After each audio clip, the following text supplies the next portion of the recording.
Am I crazy for thinking that making your deck good and making your deck boring are slowly becoming one and the same? I kind of, but not really.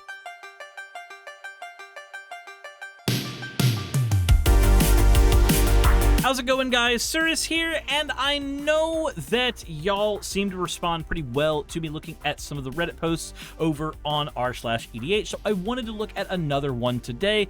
This one is not about a couple of decks or an altercation, but is instead about a deck building philosophy, and I think there's a lot we can learn by reading over the post. So I read the title to you earlier on here, but the discussion goes on to say, so I'm currently tinkering with my new list for Lysolda the Blood Witch, and I've noticed some disturbing patterns, not only with this deck, but most of my decks recently. Well, first let's look at Lysolda.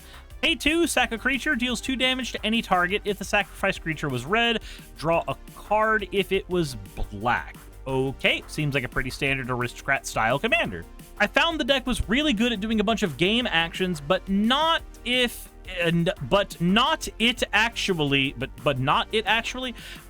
actually accomplishing much in terms of winning the game. My immediate thought was that the deck would probably run a lot smoother with more token generators and a bunch of different versions of Zulaport Cutthroat.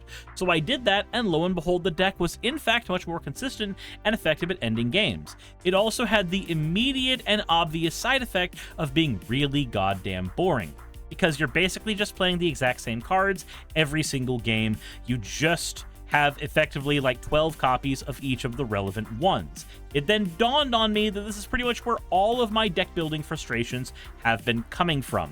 So before he gets into the details, or before they get into the details for each of these, that is a phenomenon that happens when you do not give yourself a self-imposed building restriction. That is a natural phenomenon that happens as you get better at deck building. So let me go ahead and lay it out here. So let's pretend real quick that there's 4 levels of deck building. There are technically more than this, and there's micro levels and all kinds of shit. You can break this down to the minutia if you want, but your level 1 deck builder, what are they building? They are putting in their favorite cards.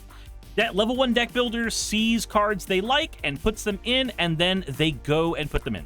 So level 2 deck builder puts in high synergy cards. Let me change the size of this so that it's not quite so bad. Level 2 deck builder is looking for high synergy cards for the deck, and these are going to be strong cards as well. These are going to be high synergy and strong cards. This is what a level 2 deck builder is going for. They know how to make a deck strong. They know how to build a deck that is not just with their favorite cards. And their cards are going to be high synergy. Their cards are going to be strong. But they do not know how to build with a restriction. So a level 3 deck builder is all of the above and restrictions.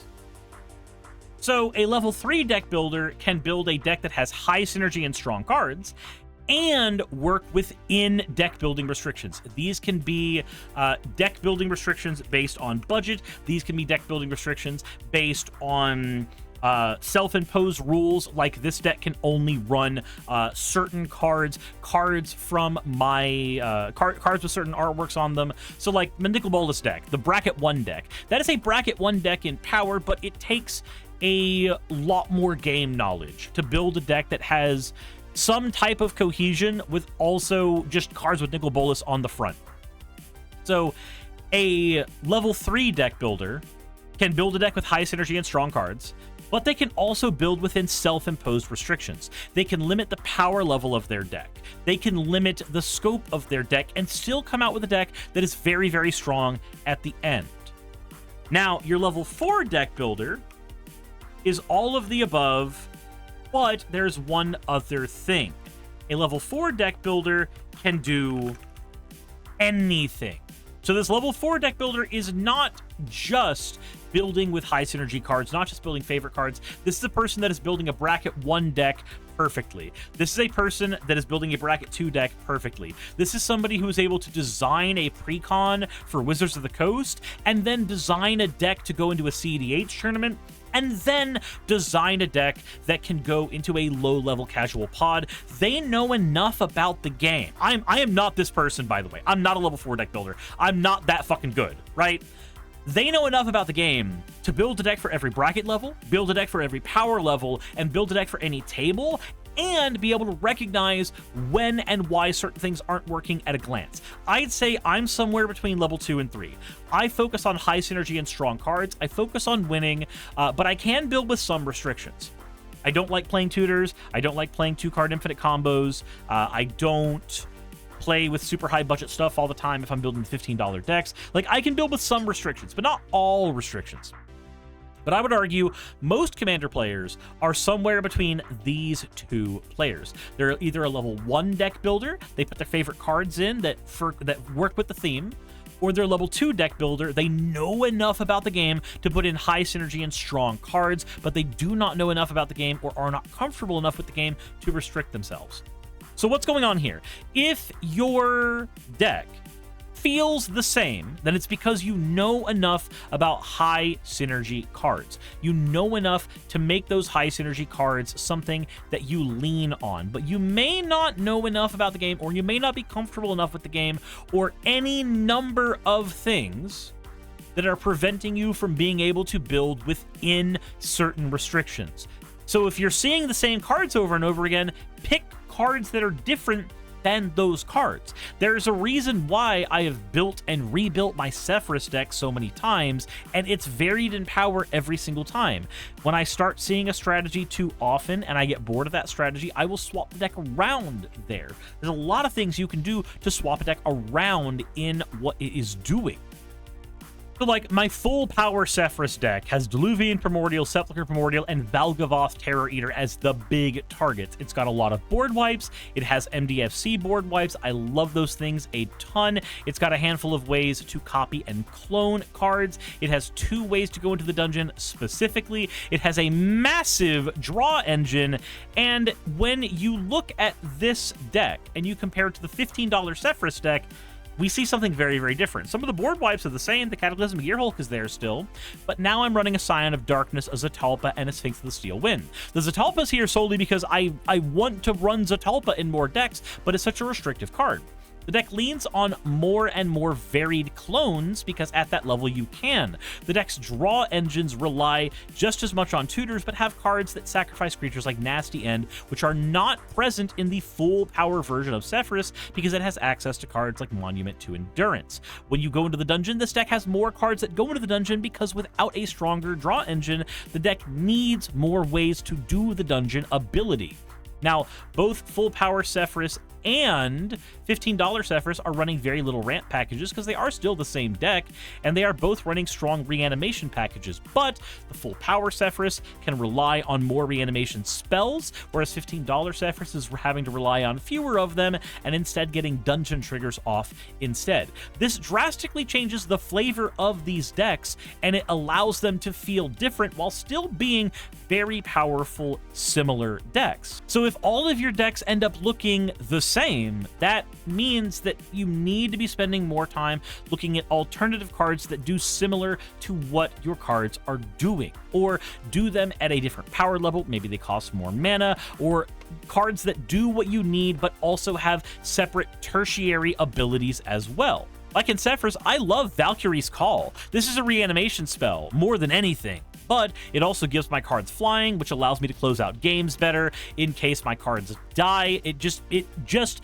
powers up the deck a ton, and I think that this is a poster child for cards that will allow your decks to feel more unique. It serves 2 jobs. Sister Hospitaller, it revives a creature, but it also allows me to start a reanimation chain, but it also allows me to get life gain so that I don't die to burn. It does lots of things. Tortured Existence allows me to go to the dungeon, but it also allows me to get resources back. Sun Titan allows me to reanimate creatures, but it also allows me to do reanimation filters with Necromancy. It also allows me to ramp by getting lands out of my graveyard. It does so much more than just being a copy of Reanimate. And because the card can do more than just one thing, it allows it to feel more unique when it's on the board because it's doing so many disparate things. I'm not seeing the same game plan with Sun Titan every time because the deck doesn't need it to have the same game plan with Sun Titan every time. So then he goes on to say, my Valgavoth Hero of Souls list has 17 different ways to trigger the general, a bunch of interaction, a bunch of ramp, a bunch of draw, and lands. Okay, so you've just described how you build Magic the Gathering decks. You have 16 synergy cards. So Cube Theory says you have 2 packages of 8 that trigger with the commander, and then you have ramp, draw, and interaction. I don't okay, I don't want to make fun of you. That's not what I'm trying to do. I want this to be a positive thing. This is supposed to be a positive thing. But you just described a Magic the Gathering deck of the commander format by saying those cards in that order with those numbers. Where the flexibility goes is what you choose to put in those sections. But there's another thing I'll get into that can change how this works up as well. So, Valgavoth Hero of Souls. If you've not seen Valgavoth, he's this commander right here. The Precon commander for a Precon that's currently going for like 120 bucks. But whenever an opponent loses life for the first time each turn, they put a 1/1 counter on Valgavoth, and then you get to draw a card. So he incentivizes you to have a lot of cards that trigger his ability. But did you know that there are other ways to build him? For instance, when I built Valgavoth, it was a very cookie cutter Valgavoth, and so I took it apart very quickly. When my girlfriend built Valgavoth, Saki, she ended up going group discard route, so that she was playing not just Everybody Burns, as in Group Slug, she was playing Arch Enemy Valgavoth. She's not just burning you, but she is actively engaging in lots of resource denial. Our 2 Valgavoth decks felt completely different from one another, and my friend Biminem has built a Valgavoth deck that looks like my Valgavoth deck, but it has a handful of lockout combos so that it ends up being more of a slow burn combo deck than what I built. These are 3 of the same commander, but they come out very, very differently. The longer you spend with the game, the easier it is to diversify what a commander does, but there's another thing you can do that can help a ton, and that is mid-rangeifying your deck. Now, Rebel made a video about this that I have not watched, but I saw the thumbnail, and I kind of agree with the idea just from the thumbnail. I need to watch that video still. Sorry, Rebel, for not watching that content that I know that I'm going to enjoy when I watch it. But the concept of mid-rangeifying your deck, my words because I haven't seen Rebel's video. Well, the concept of mid-rangeifying your deck is effectively building it so that it fights like a mid-range deck. It has a generic set of cards that can beat face, a generic set of cards that can destroy cards on your opponent's board or interact with them, and when you build decks that way, they end up being a lot more resilient, but I find they also end up being far more interesting. You see, when you build a deck this way, you end up being able to just put in some of your favorite cards, and that's it. So like one of the examples of this would be my Cloud of Darkness deck. I really like my Cloud of Darkness deck. It is a very, very basic control package that beats face hard. That's all it's trying to do. It wants to hit you with the Sepulchre Primordial. It wants to hit you with Sir Conrad. It wants to get Gary out and then punch you with Gary afterwards. Another one, probably one of my favorite decks I've ever built, was $15 Ruby. This is an aggro deck, but it is still running a very, very hefty amount of removal on top of here so that the deck can respond to a variety of circumstances. But because the deck is, well, so generic, any removal creature in here that is just one of my favorites can fit into these slots. I'm not left with just the cards that are best at what they do. I'm able to have these very, very flexible slots that are able to be multiple things depending on how I want to build the deck. I was able to help another person at my card shop build a similar Ruby deck for his beginner pods that ended up performing super well for him, and it doesn't look like my Ruby deck. It's a much different deck, but the execution, the way it's going to play out is going to be similar, but you still end up with these more unique decks. Mid-rangeifying your deck. Taking commanders that are generically useful, like Ruby, she's just a removal spell, or she's just a ramp spell, rather. Cloud of Darkness, she's just a removal spell. That's all they do. These commanders are not build-around commanders. These are not commanders that are houses. Sephiroth is one of my favorite commanders, but Sephiroth is a build-around commander. When you build Sephiroth, you are building it to synergize with Sephiroth. I feel like if you want... Yeah, Saturn was always also a build-around commander. I feel like if you want your decks to be more unique, you don't select build-around commanders. Valgavoth is a build-around commander. Another commander he points out that he has is Ryle the Everwise, which allows you to get 1/0 for every instant or sorcery in your graveyard, and whenever you discard one or more cards for the first time each turn, draw that many cards. So this is a generically useful card, but it will lend itself to a very specific play pattern. So when he builds his deck, there's 20 draw or discard spells, half a dozen discard and draw synergy cards, with a little bit of Voltron thrown in, and a bunch of interaction, ramp, and lands. So how could you build this commander differently? Well, keep your 20 draw and discard spells, but have a 99 that is different. Make it a best of Izzet deck instead of a just discard and somewhat Voltron deck. Ignore the Voltron ability of your commander. So check this out. Instead of going the route where you have some Voltron and a bunch of draw and interaction, why not go best of Izzet? A commander that wants to see you draw so many cards is going to naturally see all the cards in your deck. So put together a lieutenant style strategy where you have a bunch of different legendary creatures that want you to build your deck in different directions and build the deck based off of those. If you get Niv-Mizzet Visionary out, now you are going to lean into the non-combat side of things to draw your cards. If you happen to summon out Niv-Mizzet Perun, now you are going to try to spam as much draw as you can, period. If Magnus of the Red comes out, now you are a token strategy. Same with Locust God. If you have Gazleth Prismari, now instead you are leaning into a treasure token strategy as you play.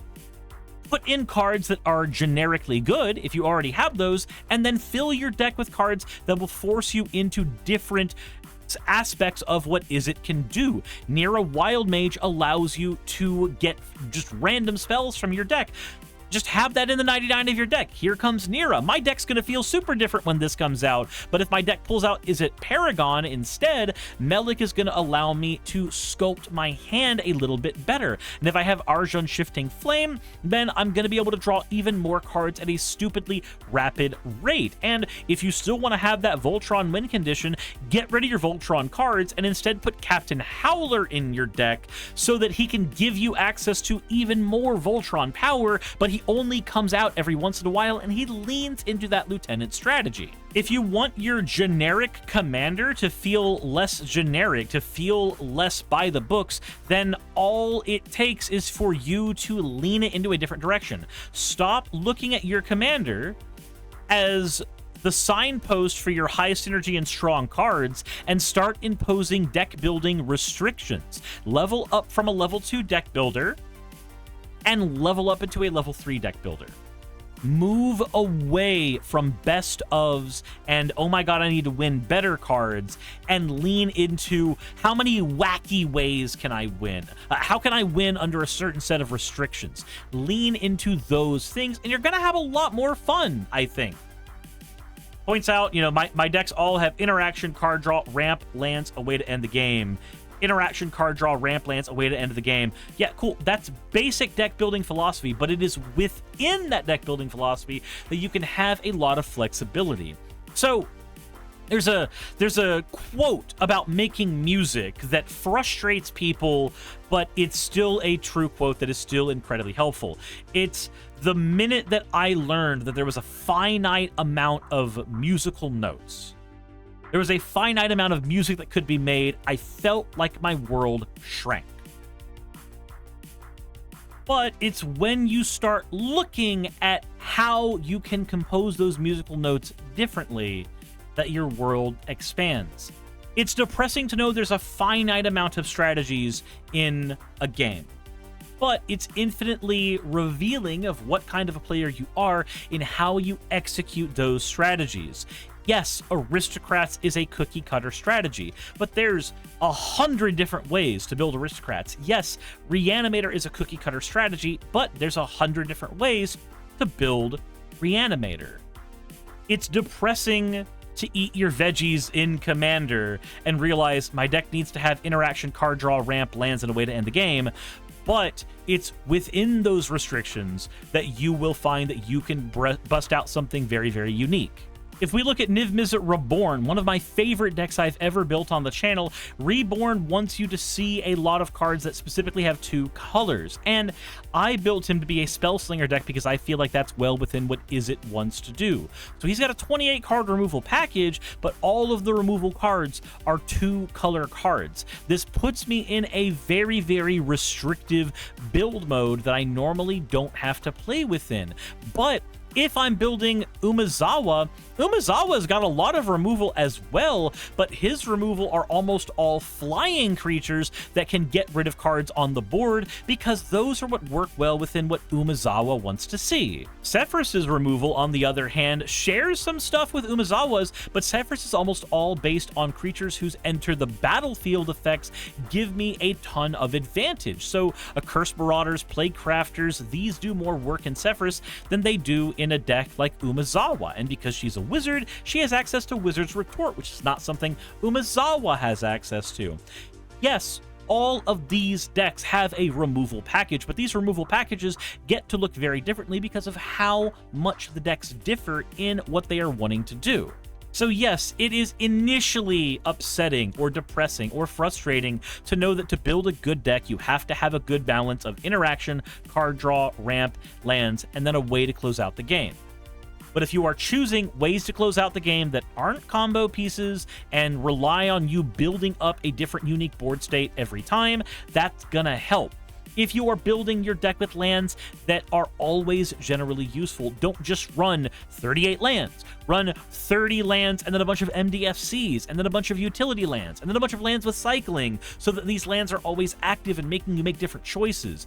Yeah, running a bunch of ramp is an annoying thing to have to do in a lot of decks, but if you pack your deck with cards like, say, Honored Heirloom, now suddenly your ramp is making you make extra choices throughout the game. Your deck is now more interesting. If you're packing it only with your Sky Diamonds, Charcoal Diamonds, your Izzet Signets, if you're packing it with only those, yeah, you're gonna have a more boring game because you're playing cards that are just they themselves more boring. He then says, eat your veggies, everyone kept telling me, but now it feels like 90% of my diet is veggies and there's barely any room for anything fun.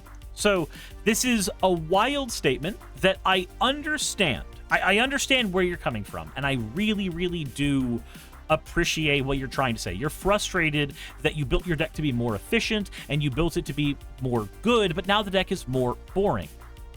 So my challenge to you would be to build a deck that has just some of your favorite cards in it, but make sure that those favorite cards either draw you a card, interact with the board, or ramp you cards, or have some effect on swinging tempo in the game. Not even winning the game, just swinging tempo in your favor in the game. If you are making sure that your deck has those, then you're going to end up having a much more fun deck no matter what. Don't just put the most efficient version of every card in your deck. Put the version that is in line with your playstyle. It's common knowledge among aristocrats that Zulaport Cutthroat and Blood Artists are your auto-include best in slots at what they do for your aristocrat decks. But did you know you've got other options that do far more things, make decisions more interesting on the table, and are just hilarious to see? I love Funeral Room. The Funeral Room and Awakening Hall combo, when it comes down, it's a Zulaport Cutthroat. It's no different than a Bastion of Remembrance or a Zulaport Cutthroat, but it also has a ticking time bomb on it, which makes your opponents make decisions about how fast they need to get rid of that card. Those decisions end up making games way more fun for me and the people at the table. Is it strictly stronger than a Zulaport Cutthroat? Not really. It comes down a turn later. The other side of it, you may not even get the mana for in a properly built Aristocrats deck, and you can't reanimate this or recur it the way that an Aristocrat deck normally can, because they almost always recur creatures. But is it a super fun card to drop down on the board and make my opponents have to play around? Absolutely it is. It's more fun than just throwing in extra 2-mana copies of Zulaport Cutthroat, because that's the most efficient thing I could be doing. It's not just about efficiency, it's about telling a story. It's about having a fun game where everybody comes out the other side of it going, man, that was a wild ride. He then closes out saying, decks have become so streamlined that we no longer have room to do much of anything besides the essentials, because if we screw around, someone else who was doing the essentials will get way further ahead of any of us, and we no longer have any chance of winning. Have we really gotten to the point where we have to completely optimize the vast majority of the fun out of the format? So, I know where your frustration is coming from, and to a degree, I agree with you. Human beings, given the option, will optimize the fun out of anything. They will. This is why I think the best two things you can do is have a conversation with your playgroup about lowering the power level of your decks so that you don't feel like you're in that arms race. The other thing is, when you're scaling up your deck in power level, make sure that you are scaling your deck up with restrictions. Set yourself up with restrictions that will allow you to build a deck that is still fun, build a deck that is still your own creation, that still has the essentials, but it does not lean so far into any of those play patterns or any of those styles of efficiency that you are obviously not enjoying. If you are wanting this, you have to upgrade your deck building level, and you need to make sure that your playgroup is willing to do the same thing. Pick the funny haha cards. Give yourself a budget of $20 or $30 for the entire deck. Do stuff like that, and you're gonna end up having a more fun time playing the game. I think, based on the problems that you're running into, that seems to be what you could do that would help solve it. Going down further into the thread, there is a comment that says basically the same thing with fewer words. People need to start embracing self-imposed restrictions. It makes not only building the deck a fun challenge, but it increases the likelihood that you'll appreciate the deck a lot more. Lord 5 follows up saying, we're past the point where a single card lacks redundancy, but consistency is not opposed to fun. If you want a fun and consistent deck, you can now build with lots of redundancy for play patterns you enjoy. If you find this kind of same play patterns boring, play pseudo good stuff, where everything fits your commander's theme but creates value in different ways. Pseudo good stuff is what I was arguing for effectively for the Is It deck. Just play good legendary cards that come down and tug your deck into slightly different directions, but are still in line with your deck's theme. Those are things you can do. If you are bored with one play pattern, the consistent, everything works the same way play pattern, then yeah, generically good cards that just happen to do the things your deck needs to do are gonna let your deck just be super flexible and be super fun in general. But that's just my take here. I feel like the best way forward when you are frustrated with the optimization of a game is to find a different way to optimize. Don't stop optimizing your deck, because if you do, then like you said, you're going to run into the problem where you're not able to win your games. Instead, optimize your deck for different things. Not just make my deck win on turn 3, make my deck win on turn 4. Optimize for how can I make the more explosive board state? How can I make the more fun thing happen? How can I make my opponents make more decisions in the game? How can I introduce mini games into my game of Magic? How can I get my opponents involved more in politicking without playing a politics deck? Doing these kinds of things are going to lend to you having more fun games and getting out of this rut with how frustrated you are with Commander. I know that because I ran into a similar rut. For me, as I was learning Commander, I started playing Yu-Gi-Oh! I started playing competitive Magic, 60-card Magic. So when I leaned into Commander, I leaned into that power, that consistency. And then I got bored. I was playing my Sephiroth deck with Buried Alive in it, throwing an infinite combo into the grave and then making the infinite combo happen. And that got really boring. So then I thought that the problem was the combo. So I tried removing the combo, and then I found more combos. So then I thought the problem was the tutor. And ultimately, the problem wasn't either the combo or the tutor. The problem was how consistently and how quickly I was getting to both of them, how efficient I was making the deck. So I took it apart, and I rebuilt it to make it less efficient, but still just as fun for me. Just as threatening on a table with everybody else, but it does not win lickety-split. Still has the ability to win, though. Depowering, refocusing your deck in other areas, these are things that you can do that will make you a better deck builder, make you a more flexible deck builder, and make you have more fun with the game. At least, that's my thought. So, Frogsplosion, if you are frustrated with the game, hopefully the comments in your thread and maybe the stuff that I've thrown in here can help you. At least, I hope so. Because I mean it from the bottom of my heart when Magic has become my favorite card game. I enjoy this game a lot, and I want other people to enjoy it as well, especially if they have a history of enjoying the game. But let me know what y'all think in the comment section below. These are just my thoughts on this, and I want to know what y'all think. Let me know down there, and as always, insert end of video tagline here.